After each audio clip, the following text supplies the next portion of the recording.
Wow! Ang angas. Kain tayo mga box.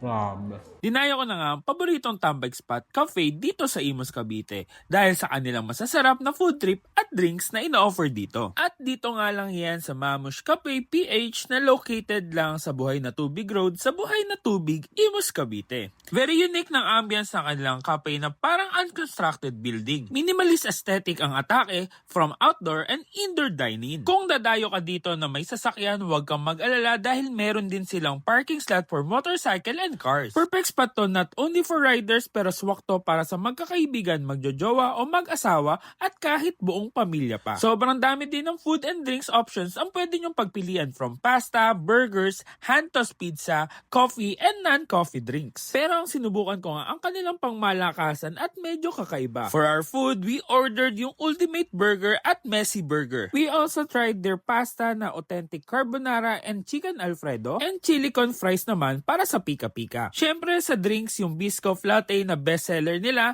at yung kakaibang tiramisu latte na di tulad ng ibang tiramisu latte na pinapatungan lang ng tiramisu sa ibabaw. Isa nga pala sa pinagmamalaki ng Mamush Cafe pagdating sa kanilang foods ay everything are handcrafted from sauces na sila mismo ang gumagawa at other ingredients kaya masisigurado mong malasa at very unique ang masusubukan nyong pagkain dito. Oh, wag na natin patagalin at tara, bakbakan na natin to. Let's go! So mga box, ayan, nandito tayo ngayon sa Mamush Cafe. Dito lang yan sa Buhay na Tubig sa Imus, Cavite. Para nga subukan, not just their coffee, pero yung mga nagsasarapang food trip dito like pasta, fries, and yung kanilang mga pangmalupitang burger. So mga box, wag na natin patagalin. At tara, bakbakan na natin to. Let's go! So mga box, una natin subukan etong kanilang Messy Burger. Dahil mahilig tayo sa cheese, eto, meron tayong burger na may solid na cheese. So, tanggalin natin itong mga box. Wow! Ang angas. So, ayan mga box, sa itsura pa lang, talagang tama lang yung tawag sa kanya na Messy Burger. Meron na siyang burger, may fries na rin kasama, at saka syempre yung mga dips no fries. Tikman natin itong mga box. Let's go! Kain tayo mga box.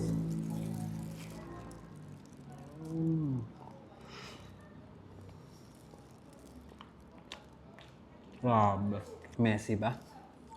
Sarap.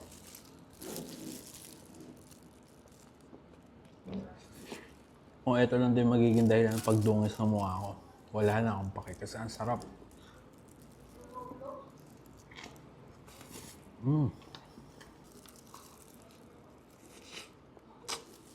So mga box yan, the burger itself, sa kanilang Messy Burger, napakalasa na. Especially yung patty nila na sobrang juicy at sobrang linamnam niya.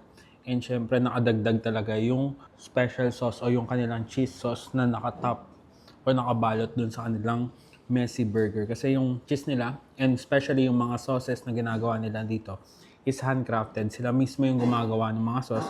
Kaya sarili nilang recipe at sarili nilang timpla talaga. Kaya ibang-iba yung lasa. Ang sarap ng cheese sauce nila. Gusto nyo ng medyo kakaiba at masarap na burger. Ay, medyo messy pero solid sa sarap. Ito nga yung pinaka-ultimate sa lahat ng burger nila. Ang Ultimate Burger. Ayan, sobrang solid na yan. Makikita nyo naman sa itsura at sa palaman pa lang, talagang ultimate na. So meron niyang, syempre yung quarter pounder pure beef patty. Meron tomato, may lettuce, may egg, may dalawang bacon, cheddar cheese, and syempre yung mga special sauces nila. And yung buns, same with dun sa Messy Burger nila is brioche buns yung gamit nila dito. Kaya talaga namang malasang malasa. Kung pika-pika lang naman ang hanap niya ito, try nyo itong kanilang chili con fries. Syempre nandyan yung french fries with chili con carne on top. Plus yung kanilang special sauce na cheese sauce and mayo. Grabe, hanggang ilalim may chili con carne. Kain. Sarap yung chili con carne nila. Hindi siya ganong kaano yung anghang niya. Pero yung flavor niya, chili con carne talaga. Sarap. Nagustuhan ko to kasi hindi masyado maanghang. So mga box, ito namang tatry natin. Isa sa kanilang pasta na sinaserve dito, yung kanilang authentic na carbonara yan. So masasabi natin authentic to kasi hindi to yung the usual carbonara na lagi nating natitikman dahil authentic daw kasi yung style ng pagluluto dito, which is niluto siya with parmesan cheese and egg. So wala tong kasi nakasanayan natin is yung may cream na nilalagay para maging creamy siya. So eto, cheese and egg lang pa natin.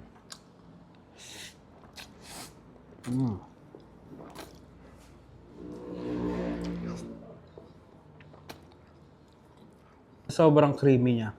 Kahit wala siya nung cream, ibang-iba siya dun sa lasa nung nadadala ng pampalasa lang. Ito, talagang authentic yung lasa niya na galing mismo syempre dun sa bacon na naka-toppings and dun sa cheese na creamy. And one of the signature coffee na sinuserve dito sa Mamush ay itong kanilang creamy tiramisu latte. So, this is not the usual tiramisu coffee na merong latte plus may tiramisu na naka-toppings. Pero ito, kakaiba. Meron na siyang, syempre yung coffee, tapos yung sauce or yung pinaka-cream na nilalagay sa tiramisu. Merong powder sa ibabaw at meron ding lady finger na naka-topping. So, tikman natin ito mga box. Yan. So, haluin na natin with yung sabayon cream. Kasi tingin ko ito yung magpapatamis dito. Which is tama nga. Yung itsura niya kanina para talaga siyang tiramisu na liquid.